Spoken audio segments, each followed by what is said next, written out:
Hi everyone, सभी का warm welcome है वाईटी योर इंग्लिश ट्यूटर पे। मेरा नाम है अमन बहल। आज सुबह का फर्स्ट एडिटोरियल पढ़ने वाले हैं। मच नीडेड बेल आउट इसका टाइटल है। ये आर्टिकल लिखा हुआ है बीएसएनएल की। बीएसएनएल जानते हो ना, बीएसएनएल की डूबती हुई नाव पे कैसे सरकार इस डूबती हुई कंपनी को बचाने की कोशिश कर रही है। आज का क्विज दिखा रहा हूँ आपको। 5 क्वेश्चंस आपके सामने, बहुत ही इंटरेस्टिंग क्विज है। इस क्लास में जो भी सीखोगे इस क्विज पे आपको अप्लाई करना है। सॉल्यूशंस क्लास के लास्ट में करवाऊंगा, एक स्क्रीनशॉट इसका ले सकते हो। चलिए शुरू करते हैं, आइए कुछ नया सीखते हैं।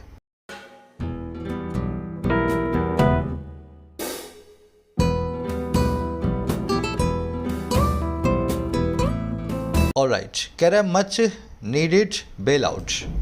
देखो, सबसे पहले बेल आउट नाम के वर्ड को ब्रेक करते हैं। बेल मतलब जमानत, आउट मतलब बाहर। आपको पुलिस ने पकड़ लिया, मैंने आपकी बेल करवाई और आपको बाहर निकलवाया, तो ये हो गया बेल आउट। अब इसका मतलब क्या हुआ? एक ऐसी हेल्प, एक ऐसी मदद जो उस वक्त में की जाए जो बड़ा ही डिफ़िकल्ट हो।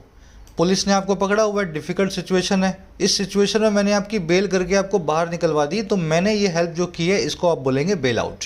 वैसे ही अगर कोई भी कंपनी, कोई भी ऑर्गेनाइजेशन अगर डूबने वाली हो और उसको कुछ पैसे दे करके डूबने से बचाया जाए, उसको भी बोलते हैं बेल आउट।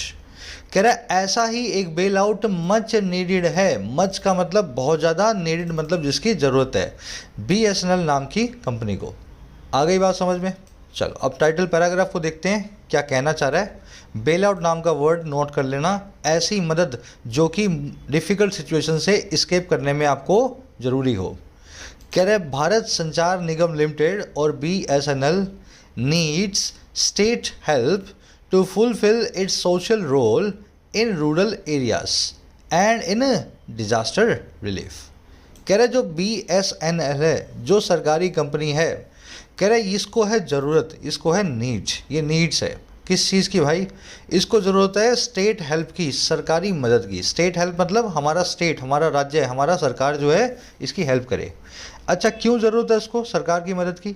इसलिए कि ये फुलफ़िल कर सके, पूरा कर सके। फुलफ़िल करना मतलब किसी चीज़ को पूरा करना, और पूरा करेगा अपने सामाजिक भूमिका को, सोशल रोल को। और कहाँ पे करेगा?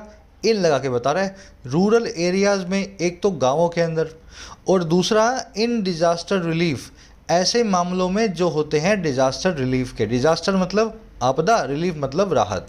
तो कहीं तूफान आ गया, आग लग गई, ऐसे जो डिज़ास्टर के मामले होते हैं वहाँ पे बीएसएनएल ही सबसे आगे होता है कम्युनिकेशन करवाने के लिए।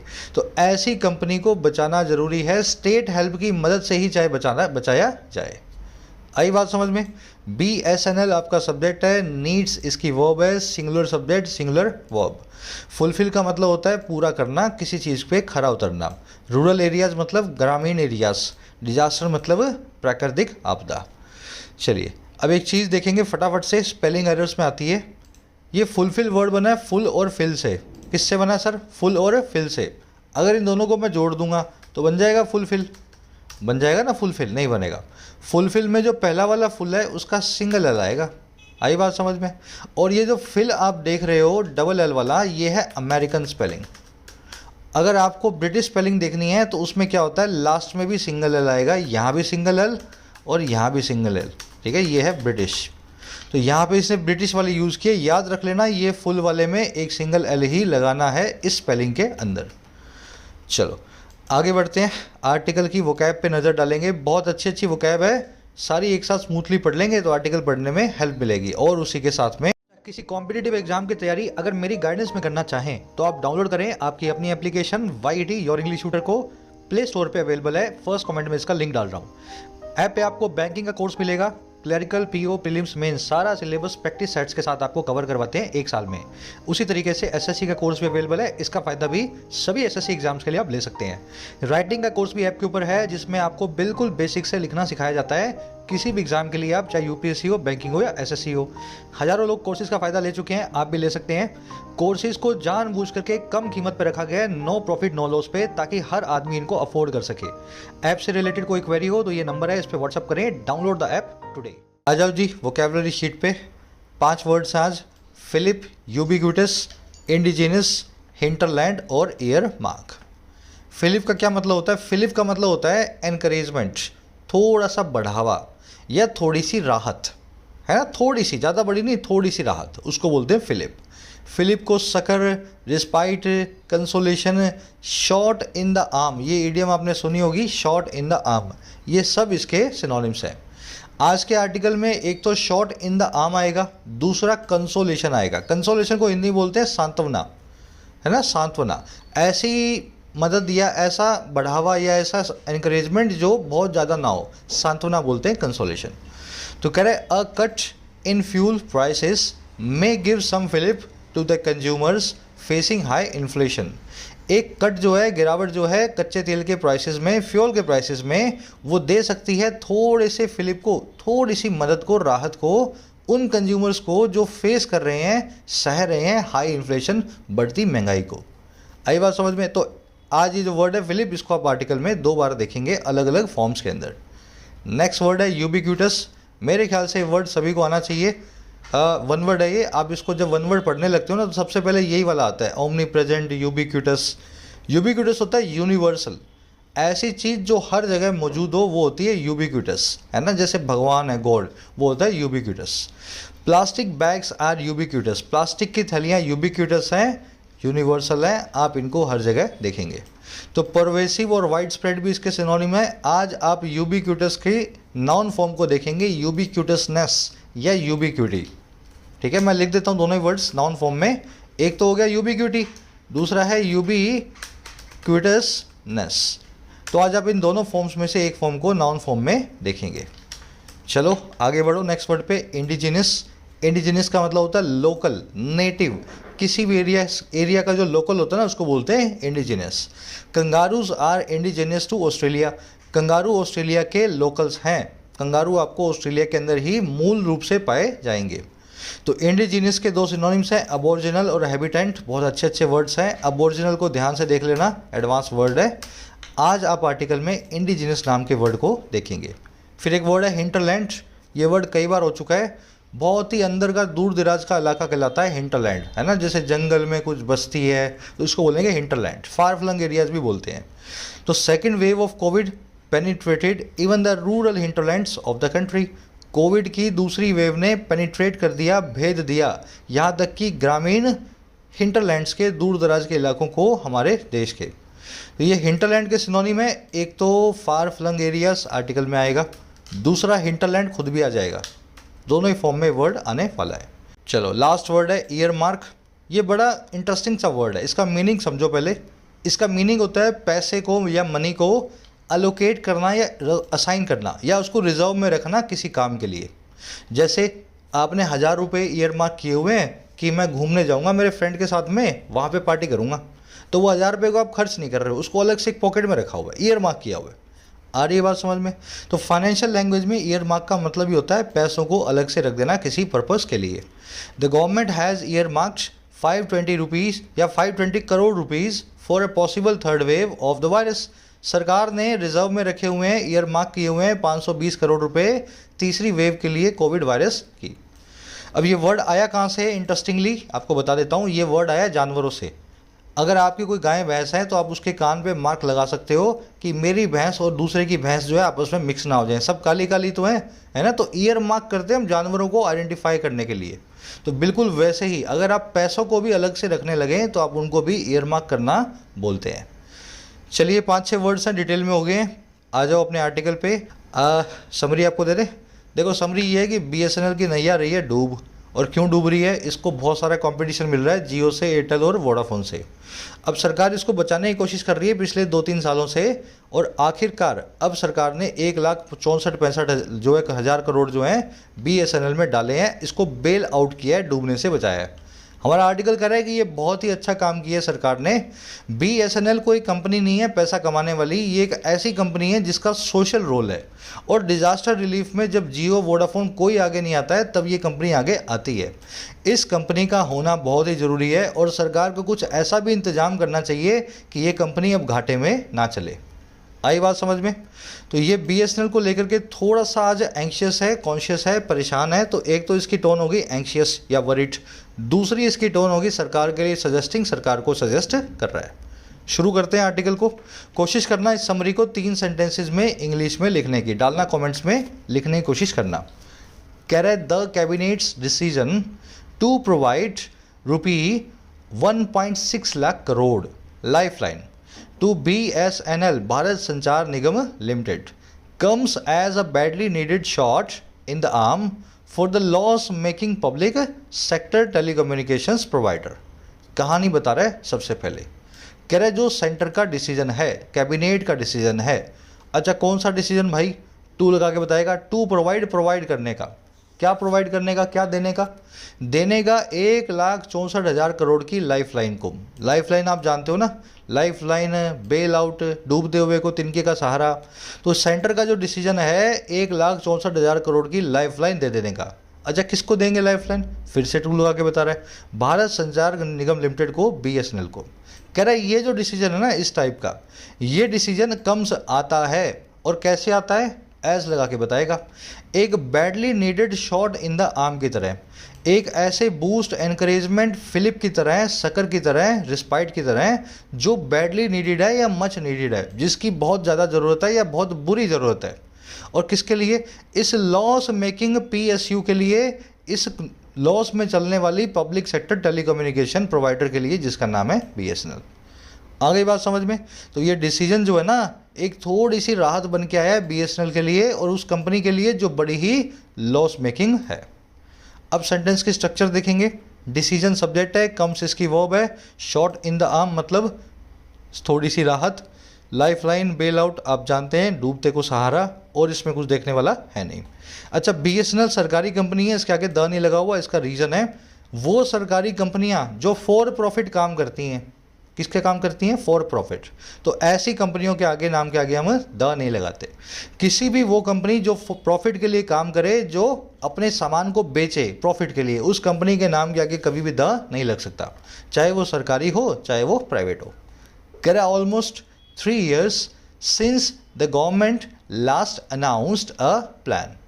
कह रहा लगभग ऑलमोस्ट 3 साल हो गए हैं। अच्छा कब से हो गए भाई, सिंस लगा के बताएगा, जब से सरकार ने पिछली बार अनाउंस किया था, ऐलान किया था एक प्लान को।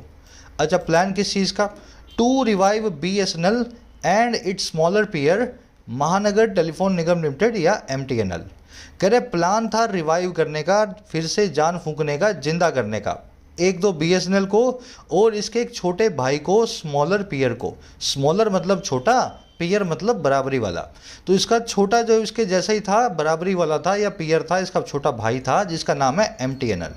कह रहे लगभग 3 साल हो गए हैं इस बात को जब से सरकार ने किया था। अब हुआ क्या, कह रहा हुआ ये कि इस बात के 3 साल बाद है ना, the government seems to have belatedly realised, सरकार जो है गवर्नमेंट दिखाई देती है कि वो देरी से ही रियलाइज कर चुकी है, इस चीज़ का एहसास ले चुकी है। सीम्स टू हैव रियलाइज्ड किस चीज़ का भाई, दैट वो ये कि any further delay in adequately funding the main public sector telco in strategic sector risks compromising its goals.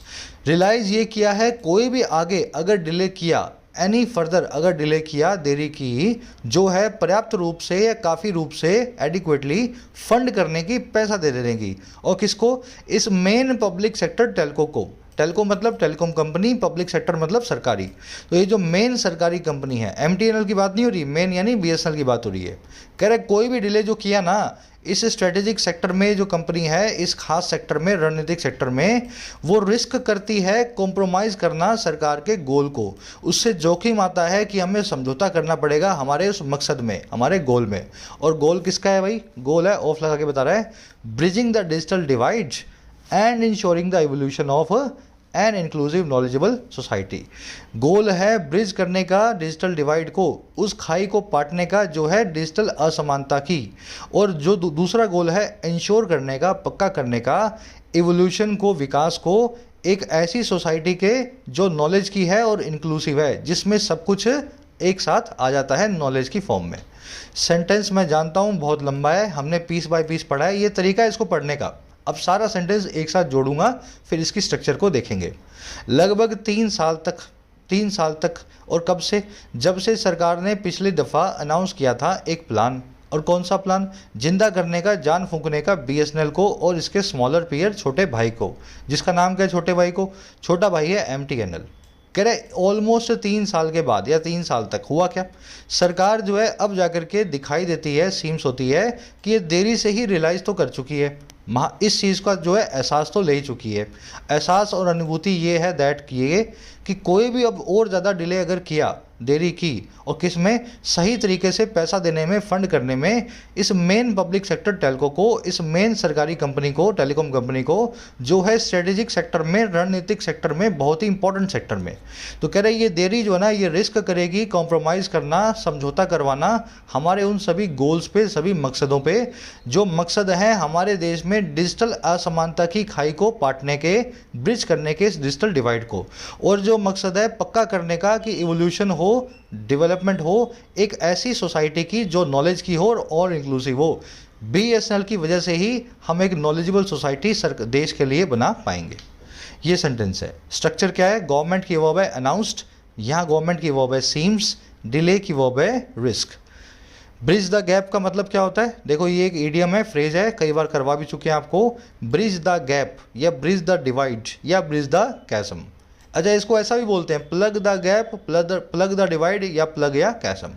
Gap, कैसम और डिवाइड तीनों का मतलब है खाई, और ब्रिज का मतलब या प्लग का मतलब है इनको पाटना, खाई को बंद कर देना। तो इन दोनों का मतलब क्या हो गया ईडियम का? अपनी कमियों को दूर करना, किसी खाई को, किसी असमानता की खाई को दूर करना। तो ब्रिजिंग द डिजिटल डिवाइड का मतलब ये है डिजिटल असमानता को देश में कम करने की कोशिश करना। चलो, अब इस आर्टिकल में 2 ग्रामर कॉन्सेप्ट हैं, मैं आपके सामने बाद में रखूंगा, पहले थोड़ा फ्लो बनाते हैं। पहला कॉन्सेप्ट ये है कि स्ट्रक्चर ढूंढ के बताओ कौन सी है। टू हैव वर्ब की थर्ड फॉर्म, ठीक है, इसकी क्या ज़रूरत है। दूसरा आपको ये सोचना है कि रिस्क वर्ब के बाद में वर्ब की आईएनजी फॉर्म क्यों रखी गई है, कॉम्प्रोमाइजिंग। ठीक है, थोड़ी देर में अपने फिर से आएंगे, दोनों कॉन्सेप्ट्स को देखेंगे, एक बार अपने दिमाग पे जोर डालना। आगे कह रहे हैं nothing highlights the urgency of providing the crucial capital support to address the multiple financial technology and spectrum needs. कह रहा है कोई भी चीज़ हाईलाइट नहीं करती है, नथिंग हाईलाइट्स, कोई भी चीज़ रोशनी नहीं डालती है। किस पे भाई? उस अर्जेंसी पे, उस एमरजेंसी पे। और कौन सी एमरजेंसी है? जो है प्रोवाइड करने की, देने की। अच्छा, क्या देने की? क्रूशियल सपोर्ट को, बहुत ही इंपॉर्टेंट कैपिटल क्रूशियल सपोर्ट को। कैपिटल मतलब पैसा, सपोर्ट मतलब हेल्प। कह रहा है कोई भी चीज़ जो है ना दूसरी, वो हाईलाइट नहीं करती है इस इमरजेंसी या अर्जेंसी को, जो है पैसा देने की, कैपिटल देने की, क्रूशियल कैपिटल सपोर्ट देने की। और ये सपोर्ट क्यों देना है? ये देना है एड्रेस करने के लिए, सोल्यूशन लाने के लिए बहुत सारी फाइनेंशियल, टेक्नोलॉजी और स्पेक्ट्रम नीड्स को, पैसे की, टेक्नोलॉजी की और स्पेक्ट्रम की ज़रूरत को। अच्छा, कौन सी ज़रूरतें हैं भाई? ये ज़रूरतें हैं confronting the erstwhile monopoly provider of telecommunication services. ये वो नीड्स हैं जो फेस कर रही हैं, कन्फ्रंट कर रही हैं, सामने खड़ी हैं इस पुराने मोनोपोली प्रोवाइडर को, टेलीकम्युनिकेशन सर्विसेज के। तो ये पहले किसी वक्त पे मोनोपोली प्रोवाइडर हुआ करता था, बीएसएनएल सबसे बड़ी अकेली कंपनी कंट्री की हुआ करती थी। तो ये मोनोपोली प्रोवाइडर था टेक्निकली टेलीकम्युनिकेशन सर्विसेज का। कह रहा है और कोई भी चीज़ जो है ना इस अर्जेंसी को नहीं बताती है, सिवा किसके? देन लगा के बता रहे हैं। कह रहे then the accelerated erosion in its subscriber base, बजाय या देन सिवा इसके जो है एक्सेलरेटेड इरोजन, तेज़ी से आने वाला जो कटाव है, इरोजन मतलब कमी या कटाव, जो आ रहा है इसके सब्सक्राइबर बेस के अंदर। और कब आया ये जी? ये आया है इन द 31 मंथ्स, पिछले 31 महीनों में, सिंस अक्टूबर 19 से लेकर के। अच्छा, क्या हुआ था अक्टूबर 19 में? When the earlier revival plan was approved, जब पहले वाला एक पुराना रिवाइवल प्लान जो है अप्रूव किया गया था। तो सरकार 2019 से बोल रही है इसमें पैसा देंगे, लेकिन तब से 31 महीने हो गए, कोई पैसा इसको मिला नहीं है। और इस 31 महीने में इसका सब्सक्राइबर बेस जो है बहुत तेज़ी से घट गया है। इस बेस के अलावा कोई दूसरी चीज़ नहीं है जो हाईलाइट करती है इस अर्जेंसी को, जो अर्जेंसी हमें बता रही है कि कैपिटल सपोर्ट की इसको कितनी ज़रूरत है। 31 महीने में बीएसएनएल का सब्सक्राइबर बेस बिल्कुल आधा हो चुका है। नथिंग की वर्ब है हाईलाइट्स, कन्फ्रंटिंग यहाँ पे आप जो एडजेक्टिव है वो वाली नीड्स जो कन्फ्रंट कर रही हैं, चैलेंज कर रही हैं, फेस कर रही हैं। कन्फ्रंट करना मतलब फेस करना। अर्स्टवाइल मतलब उस वक्त का। आजकल ये मोनोपोली प्रोवाइडर नहीं है। आज से 4 साल 5 साल पहले BSNL सबसे बड़ी और अकेली कंपनी हुआ करती थी हमारी कंट्री की, मोनोपोली होती थी। इरोजन का मतलब होता है किसी चीज़ का जंग खाना और जंग खा करके डिस्ट्रॉय होना, इरोड होना, क्रोड होना, है ना, डिटीरोरेट होना। तो इसका सब्सक्राइबर बेस भी जो है ना, इसको जंग लगती जा रही है, इरोजन हो रहा है, कटता जा रहा है, छोटा होता जा रहा है। चलिए आगे बढ़ेंगे। रिवाइवल प्लान की वर्ब है वॉज अप्रूव्ड पैसिव वॉइस में। वर्ड फॉर वर्ड पढ़ते जाओ, कितना भी लंबा सेंटेंस हो आपको उससे कोई फर्क नहीं पड़ना चाहिए। Care for a company that held the commanding heights of landline या wireline connections until the opening up of sector to private players. कह रहे एक ऐसी कंपनी के लिए फॉर ए कंपनी, अच्छा भाई कैसी, जिसने हेल्ड किया था कमांडिंग हाइट्स को, जिसने अपने पास में रखा था कमांड करने वाली ऊंचाइयों को। और कौन सी ये ऊंचाइयाँ थी? लैंडलाइन कलेक्शंस के अंदर। और कब तक रखा? जब तक ओपनिंग अप हुई, जब तक खुल गया सेक्टर, प्राइवेट सेक्टर जो है प्राइवेट प्लेयर्स के लिए, प्राइवेट कंपनियों के लिए। और and entry of wireless technology in the 1990s, उस एंट्री का जो है वायरलेस टेक्नोलॉजी का, स्मार्टफोन टेक्नोलॉजी का 1990 में जो आई थी। तो कह रहे एक ऐसी कंपनी के लिए जो राजा हुआ करती थी बाजार का, लैंडलाइन का, प्राइवेट प्लेयर्स के और स्मार्टफोन्स के इंडिया में आने से पहले, है ना, मोबाइल फ़ोन्स के इंडिया में आने से पहले हुआ क्या? कह रहे एक ऐसी कंपनी के लिए ना BSNL share of wireline connections fell sharply to 28.7% at the end of May 2022। BSNL का शेयर जो है वायरलाइन कनेक्शंस का वो फेल कर गया, शार्पली गिर गया तेज़ी से 28.7% पे मई 2022 के अंत में। और कहाँ से गिरा? 46.6% से अक्टूबर 2019 के अंदर। तो ऐसी बड़ी महान कंपनी जो बाजार का राजा हुआ करती थी, इसका शेयर 31 महीनों में 46 से 28 हो गया। कहने का मतलब ये। दैट की वर्ब है हेल्ड, दैट आया कंपनी के लिए। शेयर की वर्ब है फेल, शार्पली का मतलब है तेज़ी से। From to, sharply from to यहाँ पे यूज़ हुआ है, टू गिरा यहाँ तक, और कहाँ से गिरा? फ्रॉम 46.6 से। तो फ्रॉम टू का पेयर साथ में हमेशा बनता है। चलो आगे बढ़े।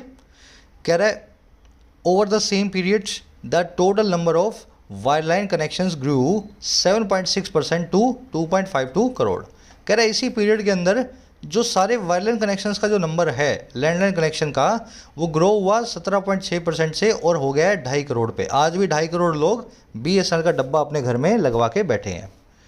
कह रहा है on the significantly larger wireless front BSNL's already small share slid marginally to 9.85% as on May 31st। कह रहा है एक सिग्निफिकेंटली लार्जर वायरलेस फ्रंट पे, वायरलेस कौन सा फ्रंट है? वायरलेस मतलब जिसमें फ़ोन चलते हैं, फ्रंट का मतलब है मोर्चा। तो कह रहे हैं मोबाइल फ़ोन के मोर्चे पे, और वो मोर्चा जो सिग्निफिकेंटली लार्जर है, लैंडलाइन वाले से बहुत बड़ा है, सिग्निफिकेंटली बहुत बड़ा है। कह रहे इस मोर्चे पे ना BSNL का पहले से ही छोटा सा जो शेयर था, स्मॉल शेयर था, वो स्लिड कर गया, गिर गया थोड़ा सा और ज़्यादा, मार्जिनली। मार्जिनली का मतलब होता है थोड़ा सा। और कहाँ गिरा है? 9.85% पे May 31st को, एज ऑन May 31st। अब ये कैसे गिरा है? With the number of subscriber declining by 45 lakh to 11.28 crore. Subscribers के 45 लाख से डिक्लाइन कर जाने के साथ ही नंबर के अब जो पहुंच गए हैं 11.28 करोड़ पे। तो इस तरीके से वहाँ पे भी इसको, मतलब यहाँ पे इसको थोड़ा सा डिक्लाइन देखने की जो है डिक्लाइन देखना पड़ रहा है BSNL को स्मार्टफोन्स में।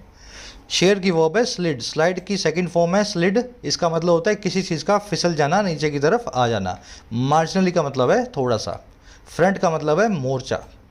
कह रहे the only consolation was that the number of its rural wireless subscriber shrank by just 11.4 lakh. कह रहा है ओनली रियल कंसोलेशन जो है ना, कंसोलेशन का मतलब है थोड़ी सी राहत, सकर, रिस्पाइट। कह रहा है वास्तव में जो थोड़ी सी राहत आई है वो यही है कि जो आंकड़ा है इसके रूरल वायरलेस सब्सक्राइबर्स का, गाँवों में वायरलेस के सब्सक्राइबर का है ना, जो फ़ोन यूज़ करते हैं जो लोग गाँवों में, ये आंकड़ा जो है ना ये श्रैंक हुआ, ये स्लाइड हुआ, ये डिक्रीज़ हुआ सिर्फ 11.4 लाख से। और क्या कैसे डिक्रीज हुआ है? Reflecting both the ubiquitousness of its network in the hinterland and far flung outpost in key border areas. कह रहे ये हुआ रिफ्लेक्ट करते हुए, दिखाते हुए दोनों ही चीज़ों को। क्या कौन सी चीज़ भाई? पहली चीज़ है जो यूबिक्यूटसनेस है। अब यूबिक्यूटसनेस का मतलब होता है हर जगह प्रेजेंट होने की क्वालिटी, ओमनी प्रेजेंस, यूनिवर्सलिटी। कह रहा है जो पहली चीज़ है वो है यूबिक्यूटसनेस, यूनिवर्सलिटी, ओमनी प्रेजेंस इसके नेटवर्क की, गाँवों में, जंगलों में, हिंटरलैंड में और फार फ्लंग आउटपोस्ट में, दूर दराज के इलाकों में, और कहाँ पे, की बॉर्डर एरियाज़ में, बॉर्डर के महत्वपूर्ण एरियाज़ में। तो पहली चीज़ तो ये इसको रिफ्लेक्ट करते हुए। दूसरा, the relatively greater loyalty it commands in the country side, जो तुलनात्मक रूप से ज़्यादा वफादारी जो है, लॉयल्टी जो है, ये बीएसएनएल कमांड करता है, इट कमांड करता है गाँवों में, हमारे कंट्री साइड में। तो यही चीज़ रिफ्लेक्ट करती है कि गाँवों में आज भी लोग बीएसएनएल के फ़ैन हैं, और दूसरा बॉर्डर एरियाज़ के अंदर इसके अलावा कोई दूसरा नेटवर्क नहीं है, ये यूबिक्यूटस है, हर जगह प्रेजेंट है। आई बात समझ में? कंसोलेशन की वर्ब है वॉज, नंबर की वर्ब है शैंक। रिफ्लेक्टिंग प्रेजेंट पार्टिसिपल है, साइमल्टेनियस एक्शन को बता रहा है। जब ऐसा हुआ था, 11.5 लाख जब कम हुए, तो ये चीज़ रिफ्लेक्ट कर रही थी, इस चीज़ को हमें दिखा रही थी। Hinterland, far flung areas already आप जानते हो। यूबिक्यूटसनेस मतलब यूनिवर्सलिटी, ओमनी प्रेजेंस किसी एरिया के अंदर। इट आया है बीएसएनएल के लिए, कमांड इसकी वर्ब है। कमांड का मतलब होता है किसी चीज़ को डायरेक्ट करना। चलो फटाफट से सारे वर्ड्स देखेंगे, 1-2 दिन पहले भी करवाए थे आपको। हिंटरलैंड का मतलब होता है फार फ्लंग एरिया, बहुत ही अंदर का इलाका, दूर दराज का। वैसे ही हार्टलैंड, मेनलैंड, मार्शलैंड, हाईलैंड और वेटलैंड, पाँचों वर्ड्स को एक बार सब लोग जो है कोशिश दें। ये पाँचों वर्ड्स हम करवा चुके हैं, आपको कई बार हो चुके हैं। मुझे नहीं लगता इनमें से एक आधा वर्ड आपको शायद ना आता हो, बाकी वर्ड्स आने चाहिए। एक बार कोशिश दो, फिर पाँचों के मीनिंग अपने निकालेंगे। देखो सबके लास्ट में लैंड आ रहा है। लैंड का मतलब है भूमि।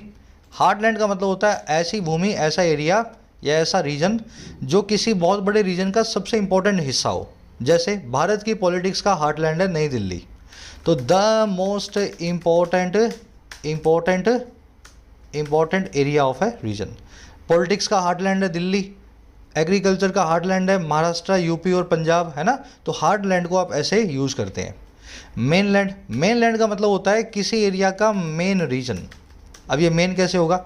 जैसे इंडिया की मेनलैंड है, ये हमारे राज्य है और हमारी यूनियन टेरिटरीज जो इंडिया से हटके हमारा हिस्सा है, जैसे अंडमान निकोबार आइलैंड्स है, और भी कुछ आइलैंड्स आपको लक्षद्वीप वगैरह मिलेंगे जो दूर हैं, वो मेनलैंड का हिस्सा नहीं है। समझ में आ गई? मेनलैंड होता है जो जुड़ा हुआ हिस्सा होता है किसी कंट्री का, जो समुद्र में अलग थलग हो, उस हिस्से को मेनलैंड नहीं बोलते हैं। अगला है मार्शलैंड। मार्श मतलब दलदल, मार्शलैंड मतलब दलदली इलाका, दलदली इलाका, दलदली रीजन या एरिया, ठीक है। मार्शलैंड को वेटलैंड भी बोलते हैं क्योंकि दलदल हमेशा गीला सा होता है। दलदली इलाके वही होते हैं जहाँ हमेशा पानी रहता है, तो दलदली इलाके को वेटलैंड और मार्शलैंड दोनों बोलते हैं। हाईलैंड का मतलब होता है जो लैंड हाई हो, जो ऊंचाई वाला इलाका हो, यानी माउंटेनियस रीजन। इसकी स्पेलिंग देखनी पड़ेगी, माउंटेनियस, ठीक है, माउंटेनियस रीजन, पहाड़ी इलाका उसको बोलते हैं हाईलैंड। तो ये 5-6 वन वर्ड्स हैं, दिमाग में बैठा के रखना। आ जाओ अगले सेंटेंसेस पे बढ़ते हैं। कह रहा the intervening period has also seen BSNL shrink it's workforce. कह रहा है जो बीच का पीरियड है ना, इंटरवीनिंग, ये 31 महीने का, इस पीरियड ने इस चीज़ को भी देखा है, और क्या देखा है? BSNL को श्रिंक करते हुए देखा है, कम करते हुए देखा है अपनी वर्कफोर्स को, अपनी मैन पावर को, making it a far lighter ship and better place to navigate the shoals of a competitive and technologically rapidly evolving market place.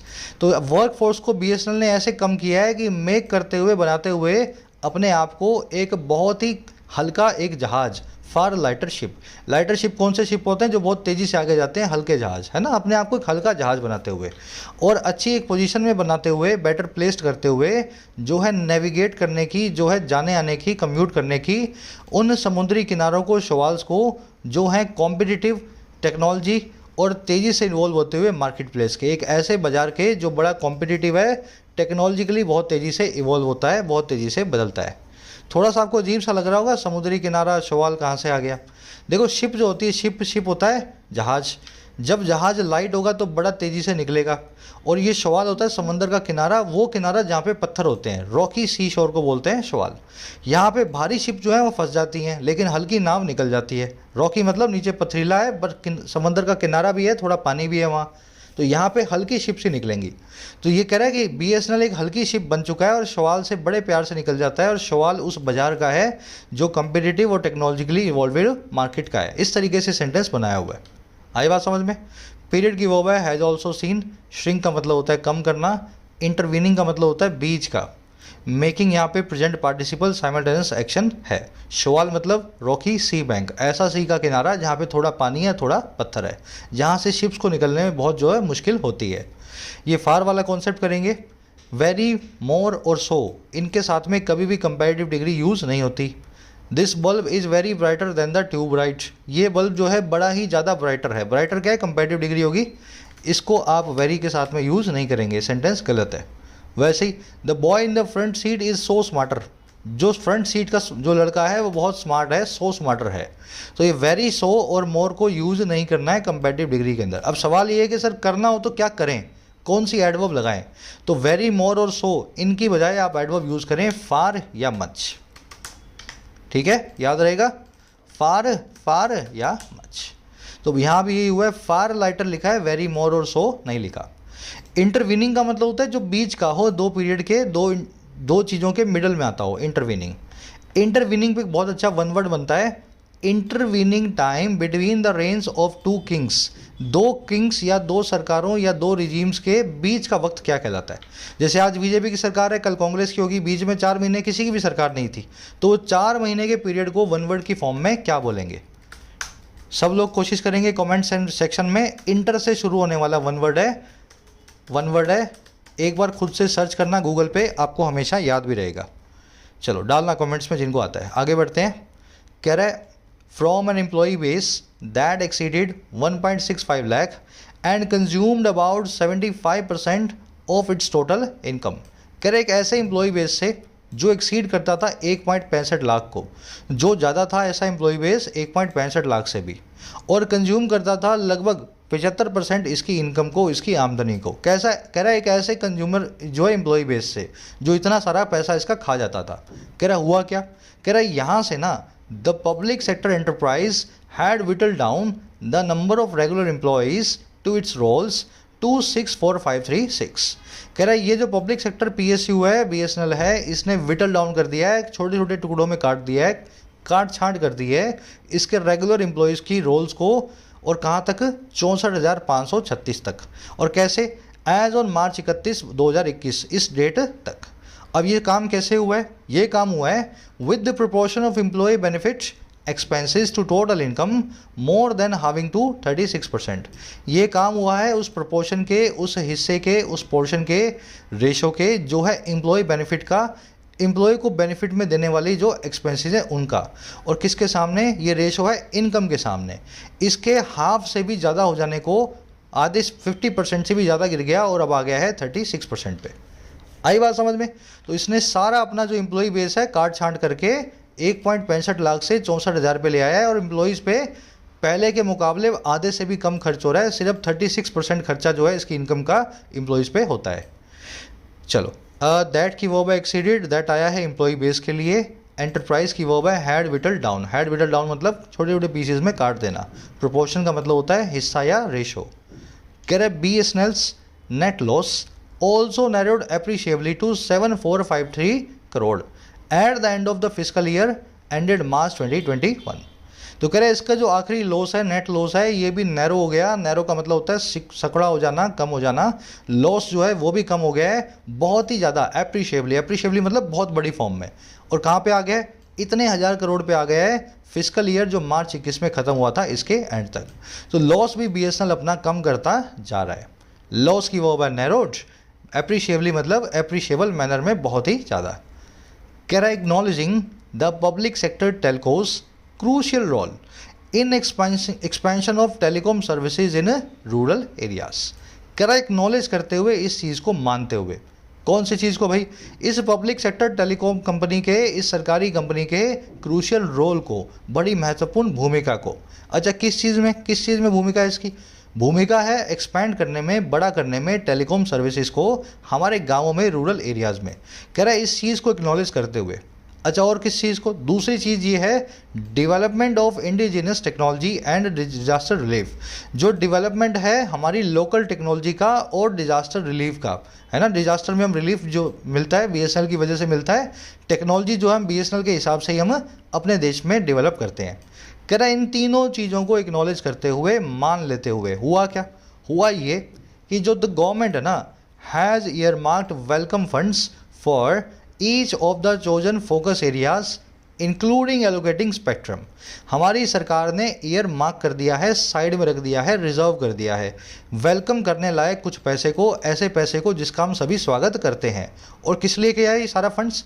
हर एक चोजन फोकस एरिया के लिए, जिसमें शामिल है इंक्लूड और क्या एलोकेट करना, स्पेक्ट्रम एलोकेट करना जो है स्पेक्ट्रम की, जो है समझ गए ना स्पेक्ट्रम को।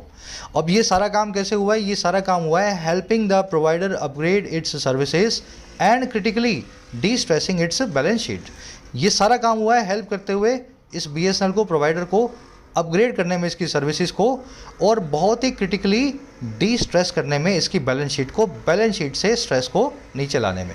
तो ऐसे ही सारा काम हो। लंबा सेंटेंस है लेकिन फास्ट प्रोसेस कर रहा हूँ। सरकार ने इन सब चीज़ों को एक्नॉलेज किया, फिर कुछ पैसे को साइड में रख दिया, हम इसका स्वागत करते हैं। ये पैसा हर एक चोजन फोकस सेक्टर के लिए था, जिसमें स्पेक्ट्रम की एलोकेशन भी शामिल है। और सरकार ने जब ये काम किया तब ये मदद भी कर रही थी इस बीएसएनएल को कि ये अपग्रेड करे अपनी सर्विसेज को और बैलेंस शीट से स्ट्रेस को कम करे, थोड़ा सा बोझ कम करे।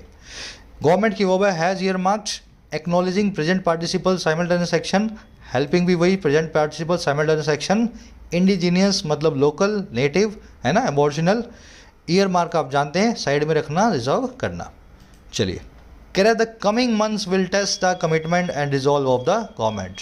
कह रहा आने वाले महीने जो है ना, अब वो इम्तिहान लेंगे सरकार के कमिटमेंट और रिजॉल्व का, सरकार के वादे और सरकार के जो है रिजॉल्व क्या होता है? आपका जो पक्का इरादा होता है ना, उसको बोलते हैं डिटर्मिनेशन को, सरकार की डिटर्मिनेशन का of the government and the BSNL management. और बीएसएनएल की मैनेजमेंट का भी इम्तिहान होने वाला है। अब ये किस चीज़ में होगा भाई मैनेजमेंट का? In marshalling the resources in a timely manner. कह रहा है मार्शल करने में, डायरेक्ट करने में, चैनलाइज करने में संसाधनों को, रिसोर्सेज को, पैसे को सही वक्त पे टाइमली मैनर में। और कह रहा है कैसे? कह रहा है गिवन देखते हुए इस चीज़ को, गिवन देखते हुए how critical the state owned company is. कह रहे जितनी क्रिटिकल ये स्टेट ओन्ड कंपनी है इस चीज़ को देखते हुए। और किसके लिए क्रिटिकल है ये क्रिटिकल है to the overall health of the industry as a market balancer.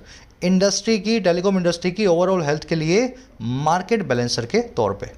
तो आने वाले महीनों में थोड़ा हमें पता लगेगा कितना सबका इरादा पक्का है, पैसों को ये कैसे इस्तेमाल करते हैं सही तरीके से, इस चीज़ को देखते हुए कि बीएसएनएल की भूमिका मार्केट में बैलेंस रखने में कितनी इंपॉर्टेंट है। मंथ्स की वर्ब है विल टेस्ट, ओन कंपनी की वर्ब है इस। रिजोल्व मतलब इरादा, डिटर्मिनेशन, मार्शल करना, डायरेक्ट करना, चैनलाइज करना। चलो अब जल्दी से काम करेंगे। 2 ग्रामर कॉन्सेप्ट्स हैं जो ऊपर हमने छोड़े थे, फटाफट इनको देख लेते हैं, फिर क्विज की तरफ बढ़ना है। पहला कॉन्सेप्ट है ये इन्फिनेटिव वाला। देखो इन्फिनेटिव 2 तरह से, वैसे तो कई तरह के हैं लेकिन बेसिकली 2 तरह के इन्फिनेटिव है जो सबको कंफ्यूज करते हैं। पहला है टू के बाद में बेस फॉर्म, दूसरा है टू प्लस में है प्लस में वर्ब की थर्ड फॉर्म। इसको बोलते हैं बेस फॉर्म वाले को सिंपल इन्फिनेटिव एक्टिव में, इसको बोलते हैं परफेक्ट इन्फिनेटिव एक्टिव में। ठीक है, इनका इस्तेमाल कहाँ होगा? देखो वर्ब के बाद में अगर इन्फिनेटिव लगा रहे हो और जो एक्शन इन्फिनेटिव से बता रहे हो वो एक्शन अगर वर्ब के बाद में पेंडिंग है, अभी होना बाकी है इस वर्ब के हिसाब से, तो आप लगाओगे सिंपल इन्फिनेटिव। और अगर वो एक्शन इस वर्ब से पहले हो चुका है तब आप लगाओगे परफेक्ट इन्फिनेटिव। अब इन बातों को भूल जाओ, इसको टेक्निकली समझने की कोशिश करो, है ना, प्रैक्टिकली इन सेंटेंसेस के ऊपर। The artist wanted to leave या to have left the industry. यहाँ पे टू लीव क्या है? सिंपल इन्फिनेटिव है, टू प्लस में base form. To have left क्या है? परफेक्ट इन्फिनेटिव है, टू प्लस में है प्लस में वर्ब की थर्ड फॉर्म। आपको इन दोनों में से एक को चूज करना है। समझो इस वर्ब को देखो, पहले वांटेड को, आर्टिस्ट चाहता था कि वो इंडस्ट्री को छोड़ दे, तो ये जो लीव करने का काम है ये चाहने से पहले होगा या बाद में होगा? भाई पहले वो चाहेगा या पहले इंडस्ट्री को छोड़ देगा? पहले मैं चाहूँगा फिर मैं छोड़ूंगा, तो लीव करने का काम अभी भी पेंडिंग है। पेंडिंग है तो आप यूज़ करेंगे सिंपल इन्फिनेटिव को। पेंडिंग एक्शन एक्टिव में दिखाया जाता है सिंपल इन्फिनेटिव से, तो मैं बोलूँगा artist wanted to leave the industry. आ गया प्रैक्टिकली समझ में? टू हैव लेफ्ट क्यों नहीं लिखा गया? अब अगला देखो, the artist is said to leave या to have left the industry. Artist कहा जाता है, बताया जाता है, सेड का मतलब है बताया जाता है, आर्टिस्ट के बारे में बताया जाता है इज सेड कि वो इंडस्ट्री को छोड़ चुका है। अब मुझे बताओ ये जो बताए जाने का काम है ये पहले हुआ था, इंडस्ट्री को छोड़ने का काम पहले हुआ था? भाई पहले वो इंडस्ट्री को छोड़ेगा फिर ही तो बताया जाएगा। सेड का काम पहले और सेड का काम जो है बाद में हुआ, लीव का काम पहले हुआ। वो पहले जब ये काम कर चुका है तो एक्शन फिनिश्ड है, लीव ये पहले कर चुका है तभी बाद में बताया जा रहा है। तो परफेक्ट इन्फिनिटिव यूज़ करें, आप लिखेंगे सेड टू हैव लेफ्ट। बस यहाँ भी यही हुआ है, पूरा कॉन्सेप्ट यही है, सीम्स टू हैव रियलाइज्ड। सरकार अभी सीम होती है कि वो पहले रियलाइज कर चुकी है, रियलाइज करने का काम सीम से पहले हुआ था, टू हैव प्लस में वर्ब की थर्ड फॉर्म। समझ में आ गया कॉन्सेप्ट? आज के क्विज में कॉन्सेप्ट यूज़ होगा। अब थोड़ा सा मैं एडवांस लेकर के जा रहा हूँ, जो लोग थोड़ा सा इंटरेस्ट रखते हैं और बेसिक पूरी कर चुके हैं। ये जो एक्टिव है ना, इसी की तरह आपको पैसिव भी बनाना होता है। और पैसिव में फॉर्म क्या होती है इन्फिनिटिव की? देखो तरीका तो यही है, एक्शन पेंडिंग, एक्शन फिनिश्ड, लेकिन एक्टिव की जगह कभी कभी पैसिव चाहिए होगा। तो बेस फॉर्म के जगह आप पैसिव बनाना हो तो आप लिखते हैं टू बी प्लस में V3, ठीक है। अगर सिंपल इन्फिनिटिव का पैसिव बनाना हो, और परफेक्ट इन्फिनिटिव का पैसिव बनेगा टू हैव प्लस में बिन प्लस में V3। तो ये आपको एक्टिव और पैसिव का थोड़ा सा ध्यान रखना है। बना करके दिखा देता हूँ, जरूरत भी देख लो एक्टिव पैसिव की कब रहने वाली है। The soldier needs to reward या to have rewarded for his bravery. Soldier को ज़रूरत है, सैनिक को ज़रूरत है उसकी बहादुरी के लिए रिवॉर्ड मिलने की, इनाम मिलने की। अब मुझे बताओ नीड पहले आएगी या रिवॉर्ड पहले आएगा? भैया पहले नीड आई है फिर रिवॉर्ड आएगा। पहले हमें ज़रूरत महसूस हुई फिर ही तो रिवॉर्ड मिलेगा। तो रिवॉर्ड वाला काम अभी पेंडिंग है, तो आप यूज़ करेंगे यहाँ पे टू रिवॉर्ड को, टू हैव रिवॉर्डेड को यूज़ नहीं करेंगे। लेकिन सेंटेंस अभी भी गलत है। सोल्जर किसी को रिवॉर्ड नहीं करेगा। आर्टिस्ट तो लीव करने वाला था लेकिन सोल्जर रिवॉर्ड नहीं करने वाला। सोल्जर को तो रिवॉर्ड खुद को मिलेगा बेचारे को। तो यहाँ पे आपको पैसिव चाहिए। पैसिव तो आप लगा दिया सिंपल इन्फिनिटिव, लेकिन पैसिव में लिखोगे टू बी रिवॉर्डेड। आई बात समझ में? ये ऐसे बनते हैं इन्फिनिटिव एक्टिव और पैसिव के अंदर, बिल्कुल लॉजिक के साथ में, मैथ्स का फॉर्मूला है ये। वैसे ही the book seems to lose या seems to have lost. Books दिखाई देती है कि वो खो चुकी है। पहले दिखाई देगी या पहले खोई जाएगी? भाई पहले खोई जाएगी तभी दिखाई देगी, है ना। पहले खोई जाएगी फिर हमें लगेगा कि वो खो चुकी है। तो काम तो परफेक्ट में होगा, तो आप टू लूज को निकाल दो, यहाँ लिख दो परफेक्ट इन्फिनिटिव। लेकिन ध्यान ये देना है सर, बुक जो है खुद खोई है, उसने किसी को नहीं खोया है, काम बुक के ऊपर खुद हुआ है। तो परफेक्ट इन्फिनिटिव तो लगाना है, लेकिन पैसिव में लगाना है टू हैव बीन लॉस्ट। इस तरीके से आप परफेक्ट इन्फिनिटिव को पैसिव में यूज़ करते हैं। बहुत ही एडवांस कॉन्सेप्ट को मैंने कोशिश की है 2 मिनट के अंदर समराइज़ करने की। एक बार रिवाइज कर लोगे ना, एक बार रिपीट कर लोगे तो दिमाग में मेरे ख्याल बैठ जाएगा। आज के क्विज में इस कॉन्सेप्ट को यूज़ करेंगे। फिर एक कॉन्सेप्ट है रिस्क के बाद में वर्ब की आईएनजी फॉर्म क्यों आई। तो बहुत सारी ऐसी वर्ब्स हैं जिनके बाद में अगर दूसरी वर्ब आएगी तो वर्ब की आईएनजी फॉर्म में आएगी। ये सारी वर्ब्स मैं आपको दिखा देता हूँ। ये स्क्रीनशॉट है, कंसीडर, अवॉइड, रिज्यूम, फिनिश, है ना। ये देख लेना, देखो और बोलो, जितना बोलोगे उतना आपके दिमाग में बैठेंगी। इनके बाद में वर्ब की आईएनजी फॉर्म लगानी है हमेशा। जैसे the thief denied to steal anything. Thief ने मना कर दिया किसी भी चीज़ को चुरा देने से, उसने बोला मैंने कुछ भी नहीं चुराया। तो डिनाइड एक ऐसी ही वर्ब है। डिनाई देखोगे ना इसमें आएगा कहीं, डिनाई कहाँ है, ये रहा। तो आप क्या लिखेंगे, टू स्टील नहीं, आप लिखेंगे स्टीलिंग, है ना। वैसे ही यहाँ पे डांसिंग आएगा एंजॉय के बाद में, इमेजिन के बाद में फीलिंग आएगा। इन सारी वर्ब्स के बाद में वर्ब की आईएनजी फॉर्म ही आती है। इसीलिए रिस्क भी इन्हीं में से एक वर्ब है और वर्ब की आईएनजी फॉर्म इसके बाद में लगती है। रिस्क इस शीट में ऐड कर लेना, रिस्क को मैं ऐड करना भूल गया है ना, इसमें डाल लेना। चलो रैप अप करेंगे अपने सेशन को यहीं पे। आ जाओ अपने क्विज पे। मेरे ख्याल से किसी क्वेश्चन में कोई भी दिक्कत अब नहीं आनी चाहिए। फार, मच, मोर क्या यूज़ करना है, कंसीडर के बाद में वर्ब की कैसी फॉर्म आएगी, इन्फिनिटिव कैसा यूज़ करोगे, इंडिजीनियस का क्या मीनिंग होता है, मोस्ट इंपॉर्टेंट रीजन को किसी एरिया के क्या कहते हैं। तो सब चीज़ें हो चुकी हैं। जल्दी से इसको आंसर करो। 5 क्वेश्चंस के रिप्लाई आपको फर्स्ट कमेंट में मिलेंगे इसी वीडियो के नीचे, जाके चेक कर लेना। मेरे आंसर से अपने आंसर्स को मैच करना। आउट ऑफ 5 कितने मार्क्स मिले ज़रूर से बताना कमेंट सेक्शन में। मुलाकात होगी कल। ज़रूर से एप्लीकेशन को डाउनलोड कर लेना। एग्जाम जिनके नज़दीक हैं, एसएससी, बैंकिंग, यूपीएससी की इंग्लिश आपकी ऐप से हो जाती है। ऐप से रिलेटेड क्वेरीज हो तो ये नंबर है, इस पर व्हाट्सअप करें, टीम आपको रिप्लाई करेगी। Until then signing out.